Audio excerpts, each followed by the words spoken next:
Chhattisgarh land revenue code में अब हम थर्ड लेक्चर तक पहुंच चुके हैं। इस पर्टिकुलर लेक्चर में हम चैप्टर 3 को कवर करने वाले हैं।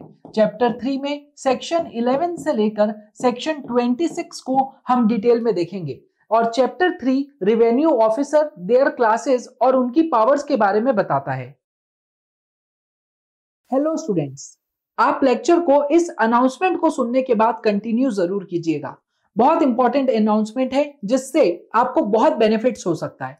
छत्तीसगढ़ का जुडिशरी का नोटिफिकेशन कभी भी आ सकता है और इस सिचुएशन में अगर आपको थोड़ा सा भी डाउट है कि आपका छत्तीसगढ़ का जनरल नॉलेज का सेगमेंट वीक है या फिर लोकल लॉस का सेगमेंट वीक है, तो उस सिचुएशन में आप मेरा एक्सक्लूसिव कोर्स ले सकते हो। अगर आपको छत्तीसगढ़ का जनरल नॉलेज का कोर्स लेना है तो वो सिर्फ 2999 पर अवेलेबल है, जहां पर मैंने एमसीक्यूज से प्लस अदर इंपॉर्टेंट इंफॉर्मेशन से लेक्चर को एग्जाम पॉइंट ऑफ व्यू से बहुत अच्छे से डिजाइन किया है। और ये पूरा लेक्चर ऐसे स्टूडेंट्स जो इंग्लिश मीडियम में पेपर को अटेम्प्ट करने वाले हैं उनके लिए बहुत बेनिफिशियल होगा, क्योंकि मेरे बैकग्राउंड में जो भी इंफॉर्मेशन के बेसिस पे मैं पढ़ा रहा हूं वो इंग्लिश लैंग्वेज में होगा।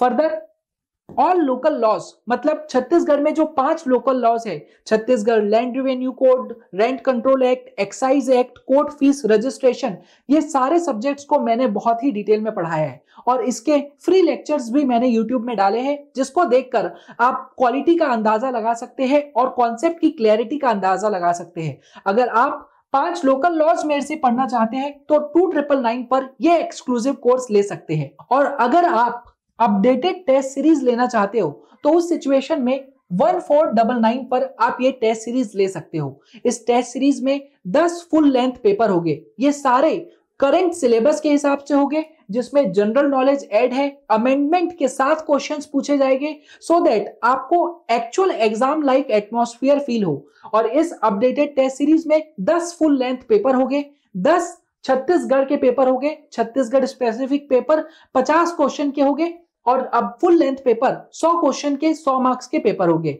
इसके अलावा सब्जेक्ट स्पेसिफिक टेस्ट भी होगा। और ऐसे स्टूडेंट्स जो ये तीनों कोर्सेज मेरे से लेते हैं उनके लिए स्पेशल डिस्काउंट है। ऐसे आपको 7500 पे करना होता, अदरवाइज आपको 5499 पर ये कोर्स तीनों अवेलेबल हो जाएगा। हमारा स्पेशल इंडिपेंडेंस डे ऑफर अभी खत्म हो चुका है, इस वजह से जो बंडल कोर्स का प्राइस है वो इंक्रीज हो गया है एज पर आर पॉलिसी। लेकिन ऐसे स्टूडेंट जिन्होंने पहले हमें अप्रोच किया है उन्हें हम पुराने प्राइस पर ये कोर्स अवेलेबल कर देंगे। फर्दर आपके कोई भी क्वेश्चन है तो उसे आप इस पर्टिकुलर नंबर पर व्हाट्सएप कर सकते हैं 8085696192। आइए इस पर्टिकुलर चैप्टर को एक ब्रीफ आउटलाइन से समझते हैं, जिसके बाद इस पूरे चार्ट को मैं आखिरी में रिवीजन पर बहुत ही अच्छे से एक्सप्लेन भी करूंगा। चैप्टर 3 बताता है आपका रेवेन्यू ऑफिसर्स, देयर क्लासेस और उनकी क्या पावर्स है उसके बारे में, जिसमें हमने आपकी सहूलियत के लिए इसे मल्टीपल कैटेगरीज में डिवाइड किया है। पहली कैटेगरी है आपकी रेवेन्यू ऑफिसर और उनके कंट्रोल और कौन से एरिया से रिलेटेड वो चीजें हैं उसके बारे में, जिसमें सेक्शन 11 आपके रेवेन्यू ऑफिसर के बारे में बताता है कि कौन सी 15 क्लासेस जो है वो रेवेन्यू ऑफिसर की कैटेगरी में आएगा। जिसके बाद सेक्शन 12 बताता है कि वो रेवेन्यू ऑफिसर पर कौन कंट्रोल रखेगा। सेक्शन 13 बताता है अल्टर, क्रिएट एंड एबॉलिश, जो डिस्ट्रिक्ट है, सब डिस्ट्रिक्ट है, डिविजन्स है, उसे कौन अल्टर कर सकता है, क्रिएट कर सकता है, एबॉलिश कर सकता है। जिसके बाद पावर टू अपॉइंट को देखेंगे। पावर टू अपॉइंट में फिर हमने स्टेट गवर्नमेंट क्या क्या चीजों को, कौन से ऑफिसर्स को अपॉइंट करेगी वो देखेंगे और कलेक्टर किसे अपॉइंट करता है उससे रिलेटेड बातों को समझेंगे। अब स्टेट गवर्नमेंट कमिश्नर, फिर एडिशनल कमिश्नर, फिर collector, additional collector, assistant deputy joint collector, tehsildar, additional tehsildar, नायब तहसीलदार, SLR मतलब superintendent land revenue, superintendent land record, assistant superintendent land record और 21 में अदर ऑफिसर्स के बारे में जानेंगे। जिसके बाद हम कलेक्टर कैसे, जस्ट अ सेकेंड, जिसके बाद हम देखेंगे कि कलेक्टर एसडीओ जो पर्टिकुलर डेप्यूटी कलेक्टर या उसके अंदर में असिस्टेंट कलेक्टर है, उन्हें एसडीओ सब डिविजनल ऑफिसर का रोल दे सकता है। और सब ऑर्डिनेशन के बारे में जानेंगे रेवेन्यू ऑफिसर्स की, कि कौन सा रेवेन्यू ऑफिसर किसके सबऑर्डिनेट काम करता है। जिसके बाद स्पेशल पावर से रिलेटेड 3 सेक्शन है, उसको समझेंगे। स्पेशल पावर मतलब कन्फरल बाय स्टेट गवर्नमेंट, कौन सी ऐसी पावर है जिसे स्टेट गवर्नमेंट ने दिया हुआ है रेवेन्यू ऑफिसर्स को। ट्रांसफर रिलेटेड थिंग्स, और अगर कलेक्टर की पोजीशन में टेम्पररी वैकेंसी आती है तो काम कैसे होगा, वो सारी चीजों को समझेंगे।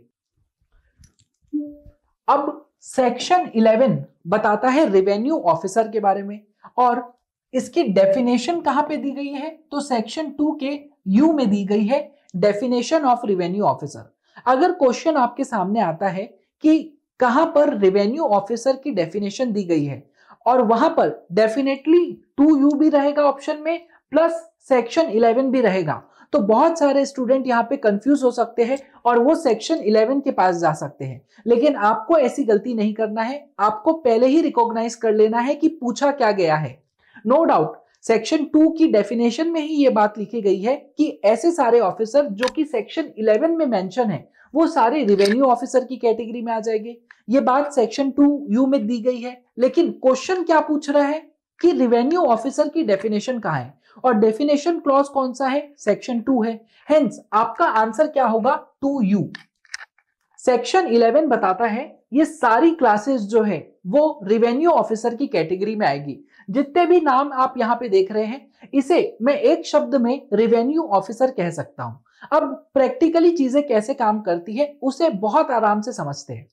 देखिए, पर्सन एक ही होता है, जब वो अलग अलग काम करता है तो उसका अलग अलग नाम होता है। जैसे एग्जाम्पल के लिए वाइस प्रेसिडेंट है देश का, लेकिन वही राज्यसभा का चेयरमैन के रूप में काम करता है। जब वो राज्यसभा का चेयरमैन के रूप में काम करता है तो उसे हम चेयरमैन कहते हैं, और ऐसे उसे वाइस प्रेसिडेंट कहते हैं। तो पर्सन एक ही है, लेकिन उसके काम के हिसाब से उसका नाम अलग अलग होता है।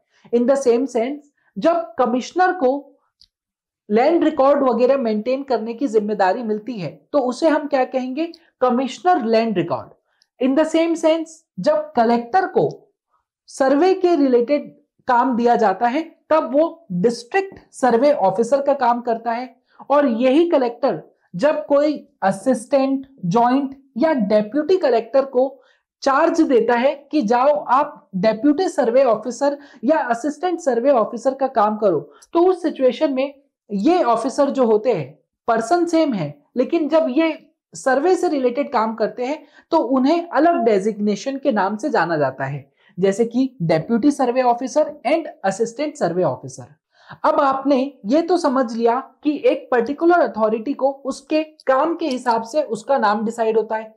अब कौन से ऑफिसर रेवेन्यू ऑफिसर की कैटेगरी में आएंगे वो एक बार हम देख लेते हैं। Commissioner, additional commissioner, collector, additional collector, assistant joint deputy collector, tehsildar, additional tehsildar, नायब तहसीलदार। यहाँ पे असिस्टेंट तहसीलदार नहीं बोलते, नायब तहसीलदार, ये हो गए। और यही कमिश्नर जब लैंड रिकॉर्ड या सर्वे से रिलेटेड काम करता है तो commissioner land record, additional commissioner land record, district survey officer, deputy survey officer, assistant survey officer, superintendent land record, assistant superintendent land record, ये सारे ऑफिसर आपके रेवेन्यू ऑफिसर की कैटेगरी में आएंगे। और यही बात कहता है आपका सेक्शन 11।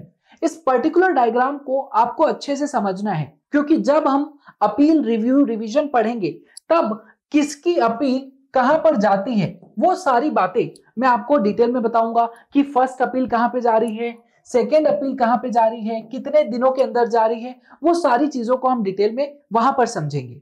बहुत सारे लोग वीडियोस को देखते हैं लेकिन लाइक नहीं करते, तो एक स्मॉल रिक्वेस्ट है हमारे एंड से कि वीडियो को प्लीज लाइक कीजिए, क्योंकि अभी हमारा चैनल नया है और जितना आप लाइक करेंगे, कमेंट करेंगे और शेयर करेंगे वीडियोस को, उतना चैनल हमारा ग्रो होगा और उतना मोटिवेशन हमें मिलेगा कि और ज्यादा अच्छी क्वालिटी में हम आपको डिलीवर कर सके।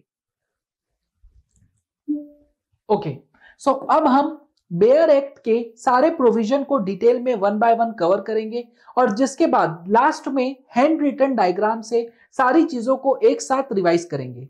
सेक्शन 11 बताता है रेवेन्यू ऑफिसर के बारे में और यहाँ पे ये सारी क्लासेस है रेवेन्यू ऑफिसर की और नंबर्स में देखें तो टोटल 15 क्लासेस है।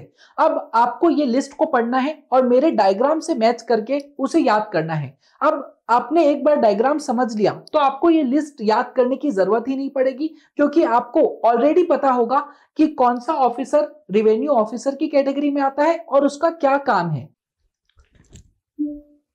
सेक्शन 12 बताता है कंट्रोल ओवर रेवेन्यू ऑफिसर, कौन से रेवेन्यू ऑफिसर के ऊपर किसका कंट्रोल रहेगा।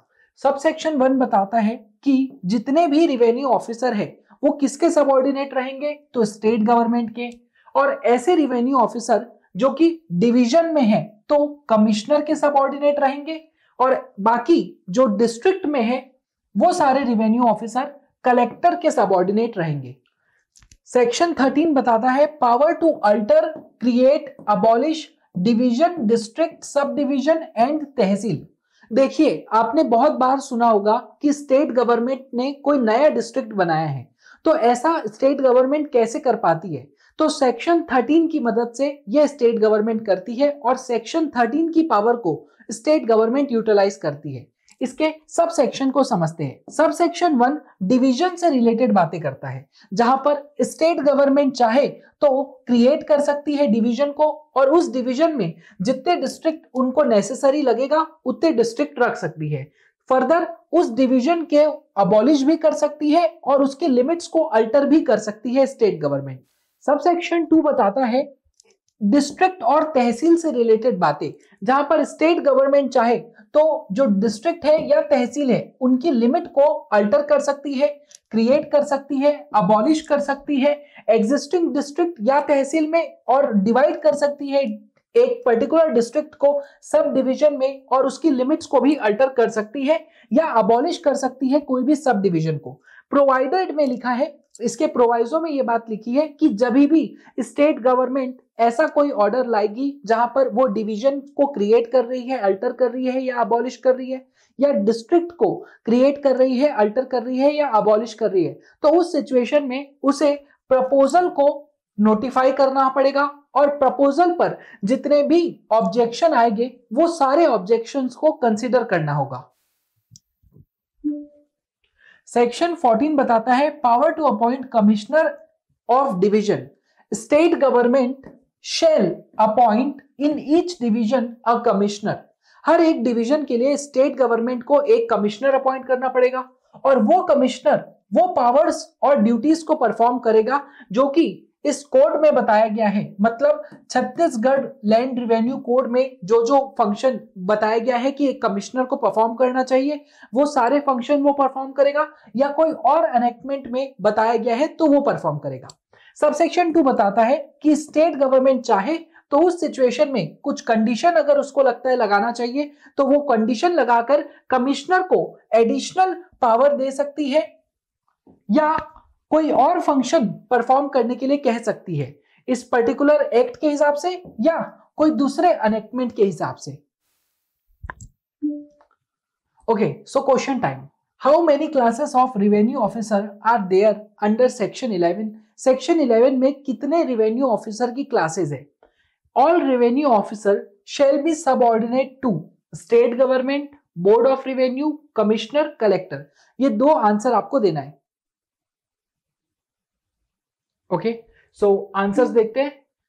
रेवेन्यू ऑफिसर की सेक्शन 11 के हिसाब से 15 क्लासेस है और सारे जितने भी रेवेन्यू ऑफिसर है वो सबऑर्डिनेट होते हैं स्टेट गवर्नमेंट के। सेक्शन 15 बताता है power to appoint additional commissioner के बारे में, जिसका सब सेक्शन 1 बताता है कि स्टेट गवर्नमेंट चाहे तो एडिशनल कमिश्नर को एक पर्टिकुलर डिवीजन के लिए अपॉइंट कर सकती है या 2 और मोर डिवीजन के लिए एक एडिशनल कमिश्नर को अपॉइंट कर सकती है। सब सेक्शन 2 बताता है एडिशनल कमिश्नर एक्सरसाइज करेगा वो पावर्स और डिस्चार्ज करेगा वो ड्यूटीज जो कि इंपोज की गई है कमिश्नर पे इस पर्टिकुलर कोड के अंदर या फिर कोई और एनेक्टमेंट के अंदर। फर्दर स्टेट गवर्नमेंट अगर कोई जनरल ऑर्डर से नोटिफाई करती है या फिर जो कमिश्नर है डिवीजन का वो राइटिंग में कोई ऑर्डर देता है तो वो ड्यूटीज को भी एडिशनल कमिश्नर को परफॉर्म करना होगा। सबसेक्शन 3 बताता है कि इस कोड के हिसाब से या कोई और एनेक्टमेंट के हिसाब से जब तक कुछ और नहीं कहा गया हो, except where expressly directed otherwise, जितने भी पावर्स है, ड्यूटीज है, एडिशनल कमिश्नर जो कि परफॉर्म कर रहा है अंडर सबसेक्शन 2, वो इस हैसियत से करेगा कि वो खुद एक कमिश्नर है। सेक्शन 16 बताता है पावर टू अपॉइंट कलेक्टर के बारे में कि state government shall appoint in each district a collector, मतलब हर एक पर्टिकुलर डिस्ट्रिक्ट के लिए एक कलेक्टर को स्टेट गवर्नमेंट को अपॉइंट करना ही पड़ेगा, जो एक्सरसाइज करेगा पावर्स को और डिस्चार्ज करेगा ड्यूटीज को जो भी कलेक्टर के ऊपर इंपोज की गई है इस कोड के तहत या कोई और एनेक्टमेंट के तहत। सेक्शन 17 जो है वो सेक्शन 15 का रेप्लिका है। जैसे वहां पे एडिशनल कमिश्नर के बारे में हमने पढ़ा, वैसे ही यहां पर हम एडिशनल कलेक्टर के बारे में पढ़ेंगे। सब सेक्शन 1 बताता है कि स्टेट गवर्नमेंट में अपॉइंट, चाहे तो अपॉइंट कर सकता है 1 और मोर additional collector in a district, एक ही डिस्ट्रिक्ट के लिए एक या एक से ज्यादा एडिशनल कलेक्टर को अपॉइंट किया जा सकता है। सब सेक्शन 2 बताता है कि वो एडिशनल कलेक्टर परफॉर्म करेगा वो ड्यूटीज को और एक्सरसाइज करेगा वो पावर्स को जिसे कलेक्टर पे इंपोज किया गया है इस पर्टिकुलर कोड के अंदर, मतलब सीजीएलआरसी के अंदर या कोई और एनेक्टमेंट के अंदर। फर्दर स्टेट गवर्नमेंट चाहे तो जनरल ऑर्डर से नोटिफाई कर सकती है या फिर कलेक्टर इन राइटिंग कह सकता है, डायरेक्शन जो देगा उसे वो भी परफॉर्म करना होगा। और सब सेक्शन 3 बताता है कि इस कोड के हिसाब से या कोई और एनेक्टमेंट में जब तक कोई और बात नहीं कही गई हो तब तक जब एडिशनल कलेक्टर सबसेक्शन 2 के तहत कोई भी ड्यूटी को परफॉर्म करेगा तो उस सिचुएशन में उसकी हैसियत एक कलेक्टर की होगी। Okay, so question time. देखने में ये दोनों क्वेश्चन सिमिलर लगेंगे लेकिन आंसर इसके हो सकता है अलग हो, तो ध्यान से समझना। The state government may appoint an additional commissioner in 1 division, 2 or more division, both या none of the above. State government may appoint additional collector in 1 district, in 2 or more district or both.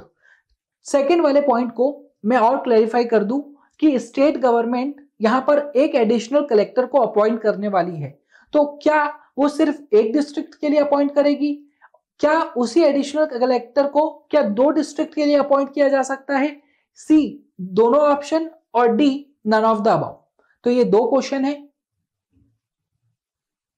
Okay, अब इसका मैं आपको answer बताता हूं। जो point number 1 है उसका आंसर है बोथ। स्टेट गवर्नमेंट चाहे तो एडिशनल कलेक्टर को एक डिवीजन के लिए या एक ही एडिशनल कलेक्टर को एक से ज्यादा डिवीजन के लिए अपॉइंट कर सकती है, लेकिन जब बात आएगी डिस्ट्रिक्ट की और वहां पे एडिशनल कलेक्टर को अपॉइंट हो रहा है तो एक ही डिस्ट्रिक्ट में बहुत सारे एडिशनल कलेक्टर हो सकते हैं, ठीक, लेकिन एक ही एडिशनल कलेक्टर बहुत सारे डिस्ट्रिक्ट्स के लिए नहीं हो सकते। यही पूछा गया है और इस सिचुएशन में आंसर यहां पे ए ऑप्शन होगा। सेक्शन 18 बताता है appointment and power of assistant collector, joint collector and deputy collector. तो स्टेट गवर्नमेंट चाहे तो हर एक डिस्ट्रिक्ट के लिए जितने असिस्टेंट, जॉइंट या डेप्यूटी कलेक्टर को अपॉइंट करना है वो अपॉइंट कर सकती है। फर्दर वो सारे ऑफिसर्स वो पावर को एक्सरसाइज करेंगे जिसे स्टेट गवर्नमेंट ने नोटिफिकेशन लाकर डायरेक्ट किया है।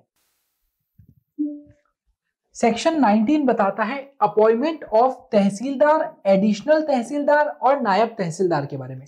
सब सेक्शन 1 बताता है कि स्टेट गवर्नमेंट चाहे तो अपॉइंट कर सकता है हर एक तहसील के लिए एक तहसीलदार को और 1 और मोर नायब तहसीलदार को। एक ही तहसील के लिए एक या एक से ज्यादा नायब तहसीलदार भी अपॉइंट हो सकते हैं जो एक्सरसाइज करेंगे पावर को और परफॉर्म करेंगे ड्यूटीज को, जिसे इस पर्टिकुलर कोड मतलब CGLRC में बताया गया है या कोई और एनेक्टमेंट में बताया गया है। सबसेक्शन 2 बताता है कि स्टेट गवर्नमेंट एक पर्टिकुलर तहसील में एक या एक से ज्यादा एडिशनल तहसीलदार को अपॉइंट कर सकता है। वो एडिशनल तहसीलदार इस पर्टिकुलर कोड में दिए गए तहसीलदार के जो पावर्स है और उस पर जो ड्यूटीज इंपोज की गई है उसे एक्सरसाइज करेगा। फर्दर अगर कोई और दूसरे एनेक्टमेंट में कलेक्टर ने कोई राइटिंग में ऑर्डर दिया है तो वो एडिशनल तहसीलदार उस ऑर्डर का भी कंप्लायंस करेगा, उसे फॉलो करेगा। सेक्शन 20 बताता है appointment of superintendent land record और असिस्टेंट सुपरिटेंडेंट लैंड रिकॉर्ड के बारे में। देखिए, मैं जानता हूं जितने प्रोविजंस हम पढ़ रहे हैं वो आपको थोड़े कम इंटरेस्टिंग लग रहे होंगे, अपॉइंटमेंट से रिलेटेड बातें हैं, लेकिन आप फर्स्ट टाइम जब पढ़ रहे हो तो सारी चीजों को डिटेल में पढ़ लो, एक बार नोट्स बना लो, और जो मैं आपको रिवीजन में बताऊंगा वो सारी चीजें भी अगर आपकी याद रहेगी प्लस आपको सारे सेक्शन नंबर याद रहेंगे तो आपके मोस्ट प्रोबेबली 90% क्वेश्चन तो इजीली बन जाएंगे। सबसेक्शन 1 क्या बोलता है कि स्टेट गवर्नमेंट चाहे तो हर एक डिस्ट्रिक्ट के लिए जितने पर्सन उसको नेसेसरी लगते हैं उतने सुपरिटेंडेंट लैंड रिकॉर्ड को अपॉइंट कर सकता है और उतने असिस्टेंट सुपरिटेंडेंट लैंड रिकॉर्ड को अपॉइंट कर सकता है। और जो सुपरिटेंडेंट या असिस्टेंट सुपरिटेंडेंट लैंड रिकॉर्ड होगा वो एक्सरसाइज करेगा वो पावर्स को और परफॉर्म करेगा ड्यूटीज को जिसे कन्फर किया गया है और इंपोज किया गया है इस कोड के अंदर मतलब CGLRC में या कोई और एनेक्टमेंट में। सेक्शन 21 बताता है अदर ऑफिसर के बारे में। तो स्टेट गवर्नमेंट अपॉइंट कर सकती है कोई दूसरे ऑफिसर को और उन्हें जो भी पावर्स है जो कि स्टेट गवर्नमेंट को नेसेसरी लगेगा छत्तीसगढ़ लैंड रिवेन्यू कोड को एक्सरसाइज करने में या उसको इंप्लीमेंट करने में, तो उस सिचुएशन में वो पावर्स दे रहेगी और वो ऑफिसर जो होंगे वो ड्यूटीज को डिस्चार्ज करेंगे और सब ऑर्डिनेट होंगे कौन सी अथॉरिटीज के, वो स्टेट गवर्नमेंट डायरेक्ट कर देगी। सेक्शन 22 बहुत इंपॉर्टेंट है जो कि सब डिविजनल ऑफिसर के बारे में बताता है। तो यहाँ पे अथॉरिटी का नाम आपको याद रखना है कलेक्टर। इससे पहले जितनी अथॉरिटीज थी वो स्टेट गवर्नमेंट के द्वारा अपॉइंट हो रही थी और सेक्शन 22 और सेक्शन 23 आपको कलेक्टर्स के हिसाब से याद रखना होगा। और सेक्शन 22 क्या कहता है कि जो कलेक्टर है वो एक या एक से ज्यादा असिस्टेंट कलेक्टर, जॉइंट कलेक्टर या डेप्यूटी कलेक्टर को इंचार्ज बनाएगा एक या एक से ज्यादा सब डिवीजन का, और उस इंचार्ज को हम क्या बोलते हैं, सब डिवीजन ऑफिसर, जो कि वो पावर्स को एक्सरसाइज करेंगे और वो ड्यूटीज को परफॉर्म करेंगे जिसे इस पर्टिकुलर कोड में बताया गया है मतलब छत्तीसगढ़ लैंड रिवेन्यू कोड में या कोई और एनेक्टमेंट में बताया गया है वो। सेक्शन 23 बताता है सबऑर्डिनेशन ऑफ रिवेन्यू ऑफिसर के बारे में कि कौन ऑफिसर किसके सबऑर्डिनेट काम करेगा। अनलेस कलेक्टर डायरेक्ट अदरवाइज, जब तक कलेक्टर कुछ और नहीं कह देता तब तक जितने भी रिवेन्यू ऑफिसर हैं जो कि डिस्ट्रिक्ट के सब डिवीजन के अंदर आते हैं वो सारे सब डिविजनल ऑफिसर के सबऑर्डिनेट हो गए और जो नायाब तहसीलदार होगा वो तहसीलदार के सबऑर्डिनेट होगा। और जो सेक्शन 24 है, 25 है और 26 है वो आप स्पेशल पावर के अंडर आते हैं, इस तरीके से उसे याद रख सकते हैं। जैसे कि सेक्शन 24 बताता है conferral by state government of power of revenue officer on official और अदर पर्सन। तो कोई भी दूसरा ऑफिसर है या कोई नॉर्मल पर्सन है उस पर स्टेट गवर्नमेंट रिवेन्यू ऑफिसर की पावर दे सकता है। सब सेक्शन 1 बताता है कि स्टेट गवर्नमेंट कोई भी पर्सन को पावर दे सकता है इस कोड के अंदर एज रिवेन्यू ऑफिसर, और स्टेट गवर्नमेंट में confer on any assistant collector, tehsildar, Nayab tehsildar the power conferred by this code on revenue officer of higher grade। मतलब जो रिवेन्यू ऑफिसर है भले ही हायर ग्रेड के हैं तो उस सिचुएशन में कोई असिस्टेंट कलेक्टर है, तहसीलदार है या नायब तहसीलदार है, वो हायर ग्रेड की ऑफिसर की पावर भी एक्सरसाइज कर सकता है अगर स्टेट गवर्नमेंट चाहे तो। सेक्शन 25 बताता है पावर एक्सरसाइजेबल ऑन ट्रांसफर के बारे में कि अगर कोई रिवेन्यू ऑफिसर जिसे पावर दी गई है इस कोड के तहत कोई भी पर्टिकुलर डिस्ट्रिक्ट में या तहसील में और उसका इक्वल या हायर ऑफिस में, सेम तरीके के इक्वल या हायर ऑफिस में ट्रांसफर हो जाता है, तो उस सिचुएशन में जब तक स्टेट गवर्नमेंट कुछ और डायरेक्शन ना दे तब तक वो जो पावर्स उसके पास थी वो कंटिन्यू रहेगी। और आज का लास्ट सेक्शन, सेक्शन 26, जो कि बताता है collector in case of temporary vacancy. अगर कलेक्टर की डेथ हो जाती है या वो डिसेबल हो जाता है और उस सिचुएशन में वो उसके ऑफिस की ड्यूटीज को परफॉर्म नहीं कर पा रहा है, तो उस सिचुएशन में जिस व्यक्ति को इंचार्ज बनाया गया था ऐसी सिचुएशन के लिए, तो वो व्यक्ति कलेक्टर की ड्यूटीज को परफॉर्म करेगा, तब तक परफॉर्म करेगा जब तक कोई दूसरा सक्सेसर स्टेट गवर्नमेंट उसकी जगह पर अपॉइंट ना कर दे और वो सक्सेसर प्रॉपर चार्ज ना ले उस पर्टिकुलर ऑफिस का। Okay, so question time. भले ही पिछले बार आपके क्वेश्चंस गलत हुए हैं, फिर से ये लास्ट मौका है, आपको क्वेश्चन राइट करने हैं। द डैश, यहां पे आपको अथॉरिटी का नाम बताना है, मे मेक एनी वन और मोर असिस्टेंट कलेक्टर और ज्वाइंट कलेक्टर और deputy collector in charge of one और मोर sub division of a district. तो कौन इंचार्ज बनाएगा वो आपको बताना है ऑप्शन के हिसाब से। यहां फिर से आपको अथॉरिटी का नाम बताना है, may confer dash authority may confer on any assistant collector, tehsildar, नायब tehsildar the power conferred under this code on a revenue officer of a high grade. तो यहां पर अथॉरिटी का नाम बताना है। ओके, आंसर्स देखते हैं इसके कि पहला का आंसर है डेफिनेटली कलेक्टर। कलेक्टर यहां पे इंचार्ज बनाएगा सब डिविजनल ऑफिसर का। जब हमने सब डिविजनल ऑफिसर के बारे में पढ़ा था सेक्शन 22 में, तो ये बात आपको मैंने अलग से बताया था, आई होप आपको याद आ गई होगी। यहां पर कौन अथॉरिटी कन्फर करेगा, कन्फरल पावर के बारे में बात हो रहा है, तो वो स्टेट गवर्नमेंट के ऊपर है। ओके, अब रिवीजन टाइम। अभी तक हमने जो भी पढ़ा उसे बहुत ही क्विकली रिवाइज करेंगे। अभी तक हमने जो पढ़ा वो बहुत ज्यादा डिटेल में पढ़ा और बेयर एक्ट की लाइन बाय लाइन चीजों को हमने कवर कर लिया है। आई होप सारी चीजों के आपने प्रॉपर नोट्स बना लिए होंगे। अब आपको क्या करना है, जो ये पर्टिकुलर चार्ट है उसको ड्रॉ करना है और उसको क्विक रिवीजन के लिए रखना है। जब कभी भी आप फंसोगे एक पर्टिकुलर कॉन्सेप्ट में, तब आपको बेयर एक्ट रिवाइज करने के लिए लेना है, अदरवाइज आपका सारा काम नोट से होना चाहिए। देखिए, एग्जाम के हिसाब से क्या क्या चीजें आपको याद रखना है, सारे सेक्शन का नाम आपको याद होना चाहिए। फर्दर इस पर्टिकुलर चैप्टर में रेंज क्या है, मतलब सेक्शन 11 से सेक्शन 26 तक ये रेंज कवर करता है, यह आपको पता होना चाहिए। प्लस कुछ क्वेश्चन जहां पर कॉन्सेप्ट के क्वेश्चन बन सकते हैं, जो कि मैं आपको रिवीजन में बताऊंगा, वो सारी चीजें भी आपने रिवाइज कर लिया टाइम के हिसाब से, तो आपका काम बन जाएगा। अब आपके आसानी के लिए 3 कैटेगरीज में इस पर्टिकुलर चैप्टर को हमने डिवाइड किया है। पहली कैटेगरी है रिवेन्यू ऑफिसर, कंट्रोल और एरिया से रिलेटेड। सेकेंड कैटेगरी है पावर टू अपॉइंट से रिलेटेड, कि कौन अपॉइंट करेगा, उसमें भी स्टेट गवर्नमेंट की पावर और कलेक्टर की पावर को डिवाइड किया गया है। जिसके बाद स्पेशल पावर से रिलेटेड 3 प्रोविजन है, हम उसे भी समझेंगे। पहला पॉइंट, रिवेन्यू ऑफिसर।